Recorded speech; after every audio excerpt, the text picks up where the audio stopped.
Welcome to my YouTube channel Chakradhar Shinde BMS. आज की video में हम देखने वाले हैं पदार्थ विज्ञान पेपर 2 का गेस पेपर देखने वाले हैं। हमने जो है संहिता अध्ययन का गेस पेपर निकाला था, उसमें हमने 80 मार्क्स के एलक्यू एसक्यू बताए थे, तो उसमें से 70 मार्क्स जो है उसमें से आए। हमने PV1 का गेस पेपर निकाला था, उसमें से जो है 80 मार्क्स के एलक्यू एसक्यू में से 80 मार्क्स उसमें से आए। तो उसके बाद में हमारी टीम ने प्लान किया था कि बाद में के सारे पेपर्स के गेस पेपर हम पेड रखेंगे, लेकिन हमने रखे भी, बहुत सारे स्टूडेंट्स के पैसे कलेक्ट भी किए, लेकिन मोर देन 50% स्टूडेंट्स बोल रहे थे कि सर पेड नहीं हो पा रहा है, कुछ तो ये करो। तो इस साल जो है हम ये गेस्ट पेपर जो है फ्री में ही देने वाले हैं सारे के सारे स्टूडेंट्स को। तो इसके बारे में बाद में बात करेंगे हम। तो ये हम ब्लूप्रिंट का एनालिसिस करके, PYQ का एनालिसिस करके और मेरा और मेरी टीम का एक्सपर्ट एनालिसिस करके जो है हम ये गेस्ट पेपर बनाते हैं। लेकिन हम जो है कोई भी गारंटी नहीं देते हैं कि पेपर यहाँ से आएगा 100%, लेकिन हमारा एक्सपीरियंस बोलता है कि ईजिली जो है 60+ मार्क्स का पेपर जो है इसमें से आएगा। लेकिन उसके साथ में अगर आप वो अच्छे से करके गए तो आपको 45+ मार्क्स ईजिली LAQ और ACQ में मिलेंगे। MCQ तो अलग ही है। और तो ऐसे हम करते हैं। तो गेस्ट पेपर को स्टार्ट करते हैं। तो सबसे पहले LAQ बताने से पहले मैं आपको बता रहा हूँ कि LAQ में जो है हमने 3 सेक्शन बनाए हैं। सबसे पहले हाईलाइट किए हुए और वाइट कलर में लिखे हुए वेरी वेरी इंपॉर्टेंट है, और उसके बाद में बाकी नीचे जो लिखे हैं वो ऑप्शनल है। तो जो स्टूडेंट्स टॉप करना चाहते हैं, ये करना चाहते हैं, वो स्टूडेंट जो है ऑप्शनल भी थोड़ा परफेक्ट करके जाएंगे, ऐसा मुझे लगता है। और अगर जिनको ऑलरेडी पढ़ाई हो चुकी है लेकिन जिनका अभी कुछ भी नहीं पढ़ा हुआ है, तो वो हाईलाइट किए हुए और जो वाइट इसमें लिखे हैं उतना करके जाएंगे। हम जो है दोनों की तरफ से क्वेश्चंस का पूरा प्रेडिक्शन करते हैं। तो थोड़े से ज़्यादा क्वेश्चंस होते हैं, लेकिन स्टूडेंट्स को लगता क्या है कि सारा का सारा सिलेबस बता रहे हैं, लेकिन ऐसा नहीं होता है बिल्कुल। तो पहला क्वेश्चन आएगा आपका प्रमाण चैप्टर और अप्तोपदेश में से। उसमें से आएगा प्रमा, प्रमेय, प्रमा, प्रमिति, परीक्षा। ये सब जो है इनका इतना बड़ा नहीं पूछेगा, एक एक आपको जो है डेफिनेशन लिखनी पड़ेगी, एक एक मार्क को पूछा जाता है, उतना आपको पूछा जाता है। ये ट्रेंड क्वेश्चन है, लेकिन ये एक ही पेज में ख़त्म हो जाता है। ये सिर्फ आपको जिन लोगों ने पढ़ा है उनको पता है, एक एक लाइन का ये कंसेप्ट है। उसके साथ में पूछा जाएगा प्रमाण according to different author. Different authors ने क्या क्या प्रमाण बोले हैं, जैसे कि चरक ने कितने बोले हैं, चारवाक दर्शन में सिर्फ एक बोला है, ऐसे जो है आपको बताना है। सिर्फ युक्ति प्रमाण किसने बताया है, कौन से ऑथर ने वाला है, ऐसे 4-5 ऑथर का आपको बताना है। उसके बाद में उसमें आपको जो है प्रमाण का इंट्रोडक्शन लिखना है। प्रमाण के बारे में जो 4 मेन प्रमाण है, प्रत्यक्ष, अनुमान, उपमान, इनके बारे में आप लिख सकते हो अप्तोपदेश के बारे में। उसके बाद में है रोग रोगी परीक्षा, जो द्विविध परीक्षा से लेके दशविध परीक्षा तक जो परीक्षा है वो भी पूछा जाता है ऑप्शन में। ये तो फिक्स पूछे जाएगा, लेकिन उसके साथ में ये पूछा जा सकता है या फिर ये पूछा जा सकता है रोग रोगी परीक्षा स्पर्श दर्शन स्पर्शन परीक्षेत च रोगी नाम वाला श्लोका। उसके बाद में जो एकविध, द्विविध, त्रिविध, चतुर्विध, पंचविध, षष्टविध, अष्टविध, दशविध परीक्षा है वो भी पूछा जाएगा। अगर ये क्वेश्चन नहीं पूछा गया तो अप्तोपदेश में से पूछा जाएगा। अप्तोपदेश में से ओवरऑल अप्तोपदेश पूछा जा सकता है, और उसके साथ में जो है शक्ति संग्रह उपाय मैक्सिमम पूछे जाता है। शक्ति संग्रह उपाय आपको करके जाना है, ये मैक्सिमम ट्रेंडिंग क्वेश्चन है अभी तो अप्तोपदेश का। उसके बाद में जो है शब्द वृत्ति भी पूछा जा सकता है। अगर शक्ति संग्रह उपाय नहीं पूछा तो शब्द वृत्ति डिटेल में पूछा जा सकता है। तो उधर पे जो है SAQ के लिए टॉपिक है स्मृति हेतु। ये जो परीक्षा चैप्टर है उसमें स्मृति हेतु दी हुई है 8, जिसको स्मृति कारण भी बोलते हैं, वो भी पूछा जा सकता है। उसके साथ में जो है वाक्यार्थ ज्ञान हेतु, ये जो है अप्तोपदेश चैप्टर का कंसेप्ट है। ये आपको जो है SAQ का टॉपिक है, लेकिन पूछा जा सकता है इधर पे भी। तो ये जो है अगर आप इतना याद रख लो कि अगर आप LAQ परफेक्ट कर लोगे तो आपके ऑलमोस्ट जो है 7 SAQ कंप्लीट परफेक्ट हो जाएंगे। आप इतना याद रखो, आप इतना मत समझो कि इतना ज़्यादा कैसे मैं बता रहा हूँ। उसके बाद में है दूसरा क्वेश्चन फिक्स है। प्रत्यक्ष की डेफिनेशन आपको पूछा जाएगा, मतलब प्रत्यक्ष का इंट्रोडक्शन पूछा ही जाएगा, लेकिन उसके साथ में 3 चीज़ों में से कुछ भी पूछा जा सकता है। एक है क्लासिफिकेशन पूछा जा सकता है, 2 से 3 क्लासिफिकेशन है। मैंने पूरा का पूरा प्रत्यक्ष ऑलरेडी पढ़ा के रखा है, उसके नोट्स मेरे टेलीग्राम पर अवेलेबल है और मेरे जितने ग्रुप्स है उधर अवेलेबल है। फिर इंद्रिय अर्थ सन्निकर्ष के जो टाइप है, संयोग, समवाय, ये सब टाइप जो है 6 पूछे जाते हैं मैक्सिमम टाइम्स। और उसके साथ में सबसे ज़्यादा इंपॉर्टेंट अगर आप मुझे पूछोगे इसमें, तो ये है प्रत्यक्ष गम्य भावार्थ। ये जो है सिलेबस में दिए हुए हैं और सबसे ज़्यादा इधर पूछे जाते हैं 10 मार्क्स के लिए। तो अभी जो है इतना इम्पॉर्टेंट है, लेकिन जो स्टूडेंट्स टॉप करना चाहते हैं, बहुत ज़्यादा स्कोर करना चाहते हैं, उनके लिए 2 टॉपिक्स है कि इन पे भी पूछा जा सकता है। तो वो जो है इंद्रिय पंचक, जो कि आपने संहिता के 8 चैप्टर में भी पढ़ा है, वही है। और त्रयोदश कारणा, ये भी पूछा जाता है। तो ये ऐसे है। अभी आपके ऊपर मैंने ऑलरेडी बताया कि किसको कितना पढ़ना है। अभी थर्ड क्वेश्चन देखेंगे। थर्ड क्वेश्चन आता है अनुमान प्रमाण के ऊपर। मैक्सिमम क्वेश्चन किस टॉपिक से आता है मैं बताता हूँ आपको। अनुमान प्रमाण का डेफिनेशन यानी इंट्रोडक्शन ये पूरा पूछा जाता है, लेकिन उसके साथ में हेतुआभास पूछा जा सकता है। मैक्सिमम क्वेश्चन इस बार मुझे हेतुआभास ही लग रहा है 10 मार्क के क्वेश्चन में अनुमान के डेफिनेशन के साथ में, लेकिन वो नहीं पूछा गया तो उधर ऑप्शन में क्लासिफिकेशन पूछा जा सकता है अनुमान प्रमाण का। त्रिविध अनुमान, ऐसे 2-3 क्लासिफिकेशन है वो पूछे जा सकते हैं। फिर पंच अवयव वाक्य पूछा जा सकता है उसके साथ में, या फिर षड हेतु पूछा जा सकता है। षड हेतु पूछने के चांसेस कम है, षड हेतु थोड़ा सा लेस आस्क्ड है, लेकिन पंचअवयव वाक्य क्लासिफिकेशन हेतुआभास मैक्सिमम है।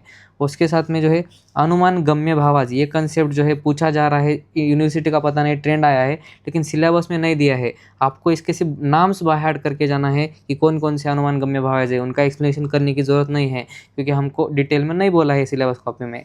तो आपको वो करना है, सिलेबस में नहीं है फिर भी पूछा जा रहा है, पता नहीं क्यों। फिर व्याप्ति और तर्क, ये भी जो है ऑप्शनल क्वेश्चन है। व्याप्ति पूछा गया तो 5 मार्क को पूछा जा सकता है। अगर उनको बहुत ज़्यादा मुश्किल निकालना है तो तर्क पूछा जा सकता है, लेकिन आपको इतना तो करके जाना है और इसके नाम करके जाना है। उसके बाद में फोर्थ क्वेश्चन आता है कार्य कारण सिद्धांत। बहुत डिमांड है कि सर कार्य कारण सिद्धांत पर वीडियो बनाओ, लेकिन क्योंकि मैं कॉलेज के साथ मैनेज कर रहा हूँ तो इतने टाइम में करना पॉसिबल ही नहीं है। तो मैंने सबसे बड़े चैप्टर जो है जो कि है अनुमान प्रमाण और प्रत्यक्ष प्रमाण, इनके नोट्स अवेलेबल है मेरे टेलीग्राम पर और वीडियोज़ भी अवेलेबल है, पूरी की पूरी प्लेलिस्ट ही बना के रखी है मैंने। तो सत्कार्यवाद में जो है सबसे पहले सत्कार्यवाद इसको पूछा जाता है 10 मार्क्स को। सत्कार्यवाद के 2 टाइप्स है, परिणामवाद, विवर्तवाद, वो उसमें ही आते हैं।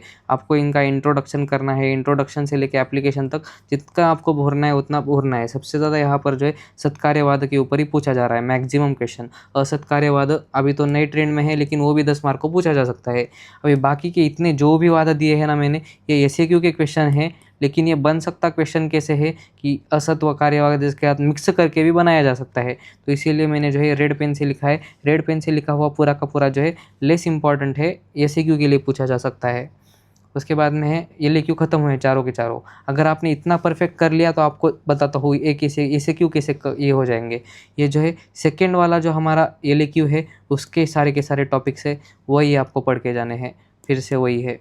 अब पूरा दिख लो एक बार, लेकिन इधर पे इंद्रिय पंच को पूछा जा सकता है, या फिर सिर्फ 5 मार्क को ये पूछा जाता है। डेफिनेशन के साथ में नहीं पूछा जा सकता है, सिर्फ ये पूछा जा सकता है, सिर्फ इंद्रिय अर्थ सन्निकर्ष पूछा जा सकता है। ऐसे इधर पे क्वेश्चन आता है। त्रयोदश कारण सबसे कम पूछा जाने वाला क्वेश्चन है, लेकिन पूछा जा सकता है, लेकिन इधर ये इंद्रिय पंचक पूछा जा सकता है।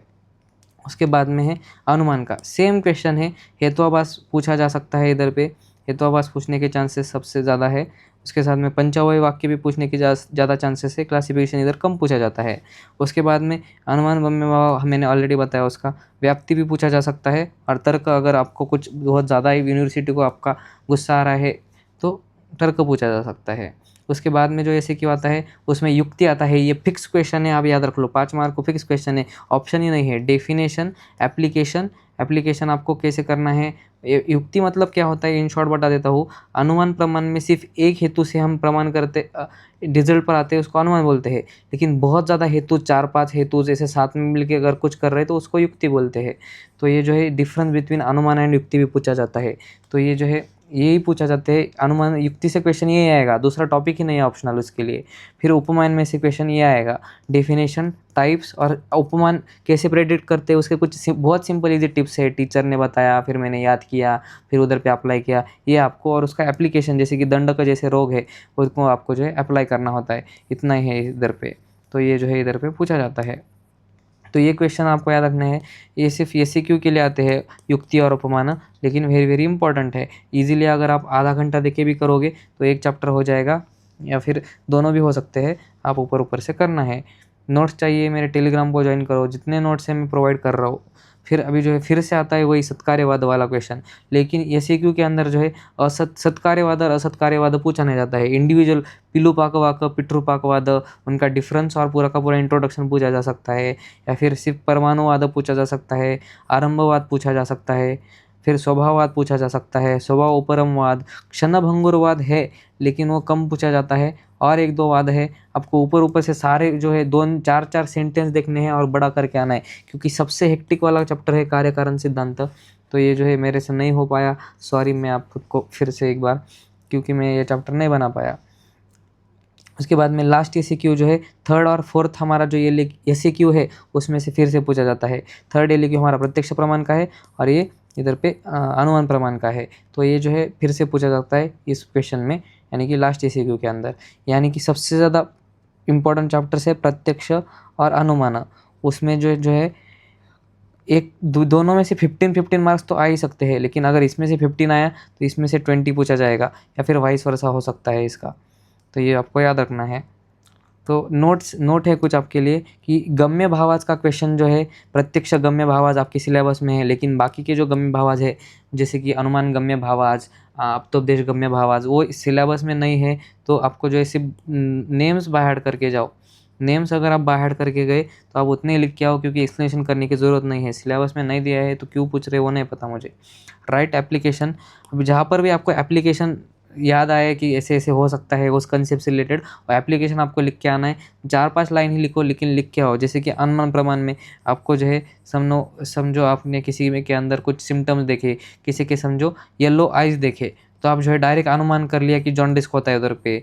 ऐसे ही फिर दंडक का डिसीज, दंडक जैसे दिखता है इसलिए हम उसको जो है दंडक बोलते हैं। दंडक यानी डंडा, यानी कि स्टिक जैसे दिखता है जिस उसको बोलते हैं। ऐसे आपको एप्लीकेशन लिखने हैं। और इम्पोर्टेंस आयुर्वेदा में क्या है ये उतना करने की ज़रूरत नहीं है, लेकिन आप क्लिनिकल इसको एप्लीकेशन को ये बोलते हैं तो आपको करके जाना है। तो इतना ही था। हमारे एक्सपर्ट्स हैं रोहित भाविस्कर और गौरव गुरव, ये लोग जो है एक्सपर्ट है हमारे टीम के, और बाकी के टीचर्स भी कुछ एक्सपर्ट हैं। उनके हिसाब से हम जो है पूरा का पूरा गेस्ट पेपर बनाते हैं। मेरा खुद का एक्सपीरियंस बोलता है तो 65+ मार्क का क्वेश्चन जो है इसमें से ही आएगा। जो मैंने स्पेसिफिक टॉपिक्स नहीं बताए वही आएंगे 15 मार्क्स के लिए, जो इनके अंडर ही आते हैं, लेकिन स्पेसिफिक मैंने नहीं बताया है। तो ऐसा मुझे लगता है, लेकिन मैं गारंटी नहीं देता हूँ। अगर आपको मेरे से बात करनी है, मेरे से डाउट सॉल्व करने हैं कोई भी, तो आप हमारा जो है ज्वाइन बटन नीचे आपको दिख रहा होगा सब्सक्राइब के बाद जो में, वो ज्वाइन बटन में आप बेसिक प्लान लेते हो तो आपको व्हाट्सएप पर मेरे से ये करने मिलेगा। अगर आप प्रीमियम लेते हो तो आपको कॉल मिलेगा। तो ये मेरी इंस्टा आईडी है। और आपको नोट्स चाहिए सारे के सारे तो आप हमारे ग्रुप से टेलीग्राम पर है, व्हाट्सएप पर है, ग्रुप्स को ज्वाइन कर सकते हो। आज की वीडियो में इतना ही। Thank you.